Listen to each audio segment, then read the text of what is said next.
चलिए आज बात करते हैं एटॉमिक स्ट्रक्चर। एटॉमिक स्ट्रक्चर के बारे में बात करते हैं। एटॉमिक स्ट्रक्चर की बात करें तो सबसे पहले एटॉमिक स्ट्रक्चर पढ़ने से पहले या इलेक्ट्रॉन, प्रोटॉन और न्यूट्रॉन्स की खोज के पहले एक चीज हमको पढ़ना है कि यह जो एटम होता है फाइनली वह एटम है क्या या उसकी मॉडल कैसे होता है। तो यहां पर बात करते हैं हम लोग, यहां पर सबसे पहले बात करेंगे एटॉमिक मॉडल के बारे में। तो एटॉमिक मॉडल क्या है, देखिए एटॉमिक मॉडल को जो फिजिकली रूप से देखा जाए तो इस एटॉमिक मॉडल को कई प्रकार से कई वैज्ञानिकों ने कई तरह से बताया गया है। मेन अगर बात किया जाए तो इस एटॉमिक स्ट्रक्चर को या एटॉमिक मॉडल को जो 19वीं शताब्दी से लेके जो 20वीं शताब्दी के जस्ट पहले तक, यानी कि 19वीं और 20वीं शताब्दी के बीच में ही इस मॉडल को एक्सप्लेन किया गया है। तो यहां पर बात करें कि एटॉमिक मॉडल में कितने एटॉमिक मॉडल देखते हैं। चलिए हम लोग बात करते हैं यहां पर जिसके बात करेंगे एटॉमिक मॉडल की। तो पहला एटॉमिक मॉडल बात कर लेंगे हम लोग डाल्टन का एटॉमिक मॉडल या जॉन डाल्टन का एटॉमिक मॉडल। सेकेंड नंबर बात कर लेंगे हम लोग यहां पास जे थॉमसन का एटॉमिक मॉडल। और इस जे थॉमसन के एटॉमिक मॉडल को ही एक और नाम दिया जाता है जिसे प्लम पुडिंग मॉडल कहा जाता है। प्लम पुडिंग और मॉडल भी बोला जाता है। उसके बाद बात करेंगे हम लोग इस एटॉमिक मॉडल में रदरफोर्ड का एटॉमिक मॉडल। तो रदरफोर्ड के एटॉमिक मॉडल बात करेंगे आगे।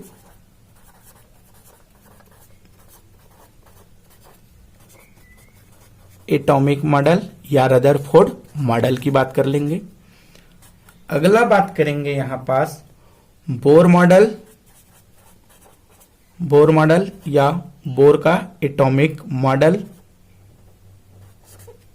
उसके बाद बात करेंगे हम लोग लास्ट में quantum mechanism model. Quantum mechanism model.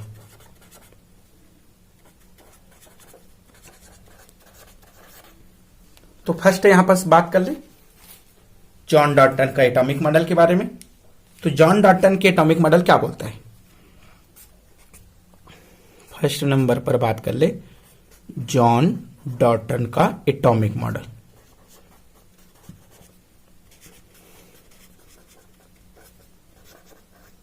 तो जॉन डाल्टन के एटॉमिक मॉडल के अकॉर्डिंग कि जॉन डाल्टन की एटॉमिक मॉडल की जो डिस्कवरी हुआ था, जो जॉन डाल्टन है इसका डिस्कवरी किया था इन्होंने 1808 में। और माना भी जाता है इनको कि 1808 या 1800 के बीच में ही किया गया है, क्योंकि जो 1800 इस जो था उस पर सबसे पहले एटम के बारे में एक्सप्लेन किया था डाल्टन ने, लेकिन इन्होंने जो मॉडल दिया था वह 1808 में दिया था। देखो ये मॉडल में बोलता क्या है, एक्सप्लेनेशन बात किया जाए, एक्सप्लेनेशन कि इस मॉडल के एक्सप्लेन क्या रहा। इस मॉडल के अकॉर्डिंग जो मैटर होता है, जो पदार्थ होता है, पदार्थ छोटे छोटे कणों से मिलकर बना होता है। जो छोटे छोटे कण होता है या पार्टिकल होता है उस पार्टिकल से मिलकर बना होता है, पार्टिकल से बना होता है। इन्होंने तो एक्सप्लेनेशन यही दिया और ये भी बताया इन्होंने कि जो भी पदार्थ होता है वह पदार्थ के परमाणु जो होता है, जो भी पदार्थ होता है, वह पदार्थ परमाणु से बना होता है, परमाणु से बना होता है। तो ये चीजें जॉन डॉल्टन ने कहा। उसके साथ साथ इन्होंने कहा कि जो एटम होता है, वह अविभाज्य होता है, जिसे और नहीं तोड़ा जा सकता है, और उसके साथ साथ अविनाशी होता है, कि उसको जो विनाश और विभाजित नहीं किया जा सकता।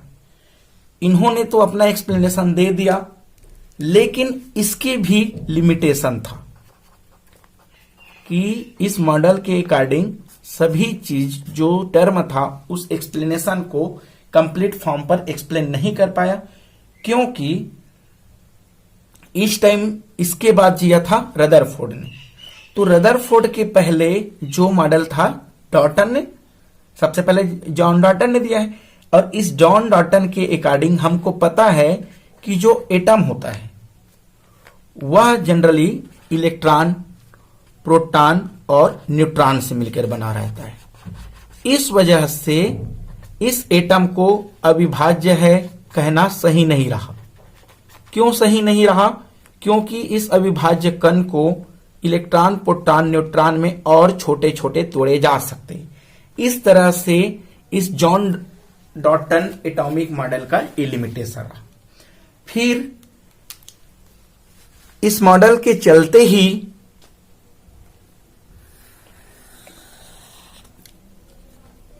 1897 में इलेक्ट्रॉन की खोज हुआ। और इलेक्ट्रॉन की खोज होने के बाद जो थॉमसन ने अपना एक मॉडल दिया, सबसे फर्स्ट मॉडल जॉन डॉल्टन ने दिया था, सेकेंड नंबर पर J Thomson, third number Rutherford, fourth number Bohr model. उसके बाद पढ़ते हैं हम लोग एक यहां पर क्वांटम मैकेनिज्म। तो यहां पर क्या बोले हम लोग कि जॉन डॉल्टन का एटॉमिक मॉडल में कुछ लिमिटेशन रहे कि अविभाज्य कण नहीं है, इसको इलेक्ट्रॉन, प्रोटॉन, न्यूट्रॉन में और तोड़े जा सकते हैं। तो इसी चीज को बाद थॉमसन ने मॉडल दिया। थॉमसन मॉडल क्या रहा, इसके एक्सप्लेनेशन देखें। थॉमसन मॉडल में ये चीजें देखा कि एक जो इस तरह से जो एटम है उस एटम पर नेगेटिव चार्ज देखने को मिला, और इस नेगेटिव चार्ज मिला, और इसी नेगेटिव चार्ज को इलेक्ट्रॉन कहा गया। तो इस मॉडल के अकॉर्डिंग जो इस तरह से मॉडल दिख रहा है वह एक तरह से, यह जो मॉडल है एक तरह से तरबूजे के समान दिख रहे हैं। तो इस तरह से इस मॉडल को तरबूजा मॉडल भी कहा जाता है। उसके साथ साथ जो जे थॉमसन का मॉडल है, उस मॉडल में जो अंग्रेजी में एक मिठाई का नाम होता है प्लम पुडिंग, इस तरह से ये जो मॉडल है वैसे दिखता है। इस वजह से इस मॉडल को प्लम पुडिंग मॉडल भी कहा जाता है। अगर इसकी एक्सप्लेनेशन देखा जाए तो एक्सप्लेन यही किया कि इस मॉडल के अकॉर्डिंग जो परमाणु होता है, एटम होता है, उस पर नेगेटिव चार्ज होता है, और इसी नेगेटिव चार्ज को इलेक्ट्रॉन कहा जाता है। और इस तरह से जॉन डॉल्टन मॉडल के बाद इलेक्ट्रॉन की खोज हुआ, और इलेक्ट्रॉन की खोज होने के बाद ही थॉमसन ने एक मॉडल दिया। लेकिन यहां पास इसकी भी एक लिमिटेशन रहा। लिमिटेशन ये है यहां पास कि जो न्यूक्लियस की, इस समय तो ये क्लियर था कि न्यूक्लियस की खोज नहीं हुआ था।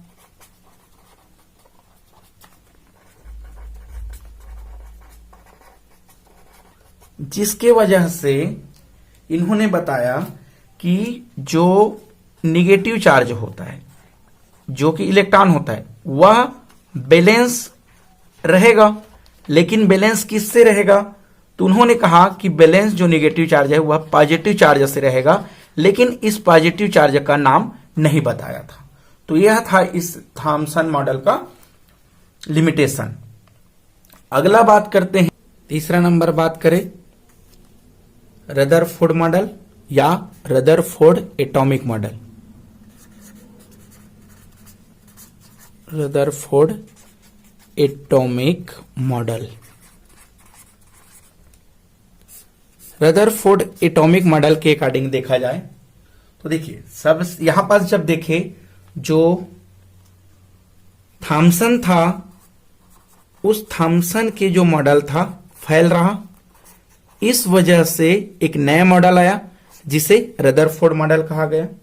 इस रदरफोर्ड की मॉडल की डिस्कवरी बात किया जाए, रदरफोर्ड मॉडल की डिस्कवरी, तो इसकी डिस्कवरी 1911 में किया गया और इसी 1911 में ही जो न्यूक्लियस होता है उस न्यूक्लियस की खोज हुआ, जिसे रदरफोर्ड ने किया 1911 में ही किया है। रदरफोर्ड के एटॉमिक मॉडल के अकॉर्डिंग कि सबसे पहले इन्होंने एक स्वर्ण पत्र लिया और उस स्वर्ण पत्र पर अल्फा रे या अल्फा पार्टिकल डाला गया, यानी कि अल्फा किरण डाला गया।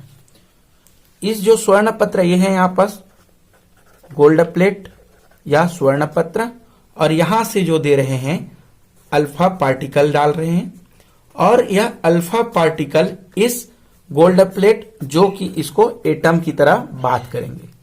तो इस तरह से जब इस गोल्ड प्लेट या स्वर्ण पत्र पर अल्फा किरण डाले गए तब हुआ क्या? सबसे पहले अगर देखा जाए तो जब अल्फा किरण इस स्वर्ण पत्र पर डला, उस कंडीशन पर परमाणु के पास या स्वर्ण पत्र के पास गया और अल्फा किरण आर पार निकला। वैसे ही एक और देखा गया कि उस परमाणु या उस स्वर्ण पत्र में अल्फा किरण को तो डाला और वह अल्फा किरण अपने ही दिशा में वापस लौटा। और तीसरा नंबर यह देखा गया कि स्वर्ण पत्र पर अल्फा पार्टिकल डालने से यह अल्फा पार्टिकल है वह विचलित हो जाता है, अपने मार्ग से विचलित हो जाता है। तो इन्होंने ऑब्जर्वेशन में देखा गया कि ऑब्जर्वेशन यही देखा कि 3 तरह से काम किया। पहला, जो स्वर्ण पत्र में जो अल्फा पार्टिकल डाले वह उस स्वर्ण पत्र के आर पार निकला।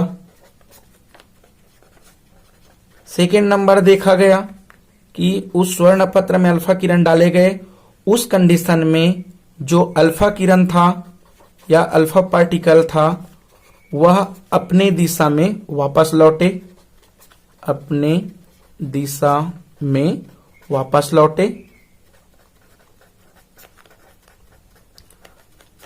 तीसरा नंबर पर देखा कि जब इस अल्फा पार्टिकल को स्वर्ण पत्र पर डाला गया, उस कंडीशन पर जो अल्फा किरण या अल्फा पार्टिकल था वह विचलित हुआ, अपने मार्ग से विचलित हुआ।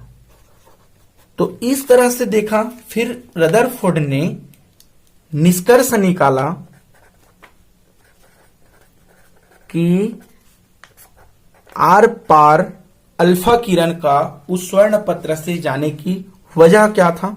तो उन्होंने बताया कि जो परमाणु होता है वह परमाणु का भाग बीच जो भाग होता है ज्यादा से ज्यादा भाग खोखला होता है,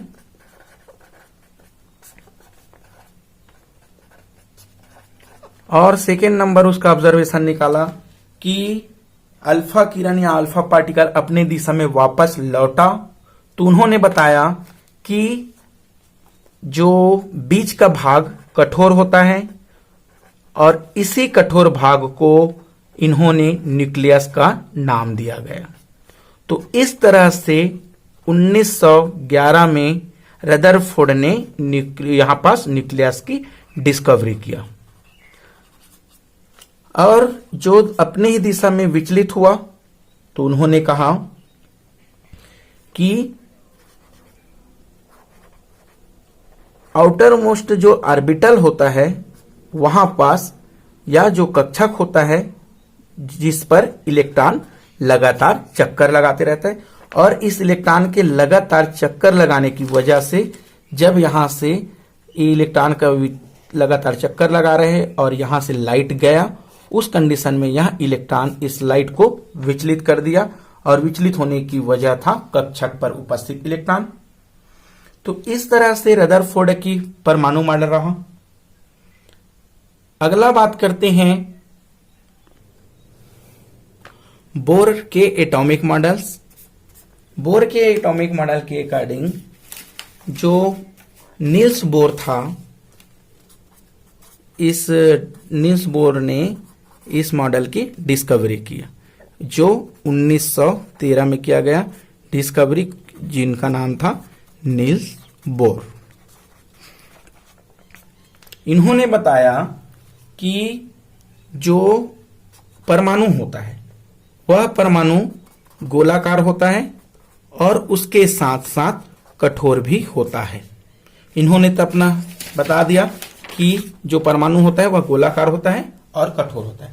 उसके साथ साथ इन्होंने बताया कि ये जो इस तरह से अगर बात किया जाए कि यह एक परमाणु है और इस परमाणु का सेंटर पार्ट है और ये वाला चीजें इलेक्ट्रॉन है।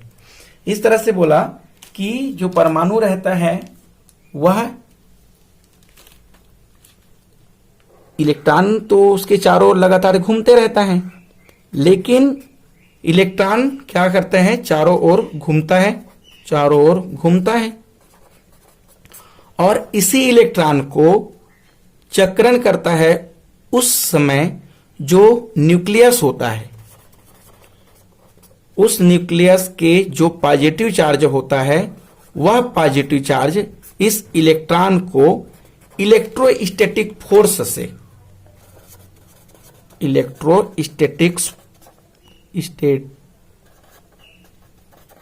इलेक्ट्रोस्टैटिक अट्रैक्शन फोर्स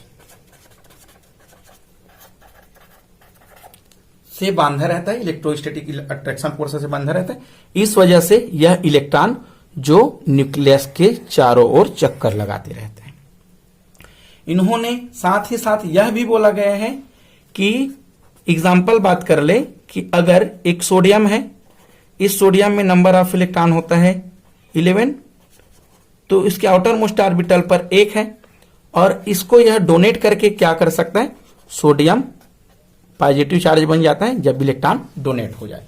और इलेक्ट्रॉन डोनेट होगा तो क्या होगा, यहां से एनर्जी अवशोषित करेगा, यहां पास एब्जॉर्प्शन करेगा एनर्जी को।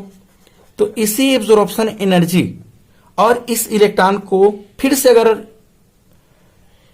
एक्सेप्ट करेगा तो वहां से एनर्जी क्या करेगा, एक यहां पास एनर्जी उत्सर्जित करेगा।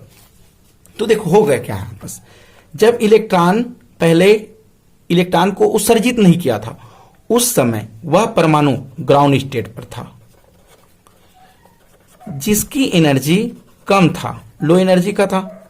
अब क्या हुआ, यह अपने आउटर मोस्ट ऑर्बिटल का इलेक्ट्रॉन एक ऑर्बिटल से दूसरे ऑर्बिटल में दे दिया, एक ऑर्बिटल से दूसरे ऑर्बिटल में इस इलेक्ट्रॉन को दे दिया।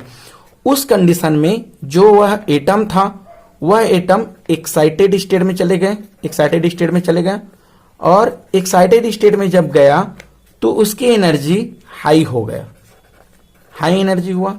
तो इस तरह से जो बोर का परमाणु मॉडल है, टोटल हम लोग यही कह सकते हैं कि इलेक्ट्रॉन अपने आसपास के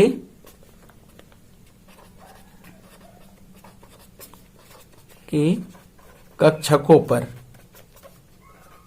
कूदता है,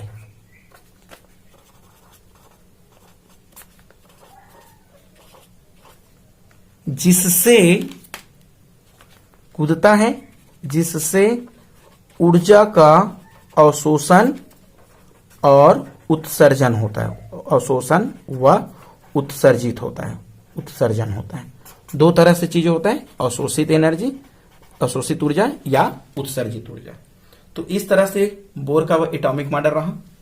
उसके बाद बात करें अगर 5वां नंबर है यहां पास, जिसको बोला जाता है electron cloud model, electron cloud model, cloud model, या इसी मॉडल का एक और नाम ले देते हैं quantum mechanism atomic model, mechanism atomic model. तो क्वांटम मैकेनिज्म एटॉमिक मॉडल का एक्सप्लेनेशन आगे इसी यूनिट पर देंगे, लेकिन हमको इस यूनिट पर क्या क्या पढ़ना है क्वांटम मैकेनिज्म मॉडल पर। एक तो पढ़ना है हमको डी ब्रागली के बारे में पढ़ना है। उसके बाद हमको पढ़ना है श्रोडिंगर के बारे में। फिर हमको पढ़ना है इसी चीज पर, इस मॉडल पर जो हाइजेनबर्ग है उसके बारे में पढ़ना है। उसके बाद इस जो बोर मॉडल पढ़े, उस बोर मॉडल की बोर एनर्जी के बारे में और बोर मॉडल के बारे में पढ़ेंगे। उसके बाद क्वांटम नंबर, इस तरह से बहुत ही अच्छा अच्छा टर्म मिलते जाएगा, तो आगे पढ़ेंगे। तो यह था इस तरह से एटॉमिक मॉडल। अब यहां पास क्वेश्चन ये है कि एटम किसे कहते हैं, परमाणु किसे कहते हैं। तो यही चीज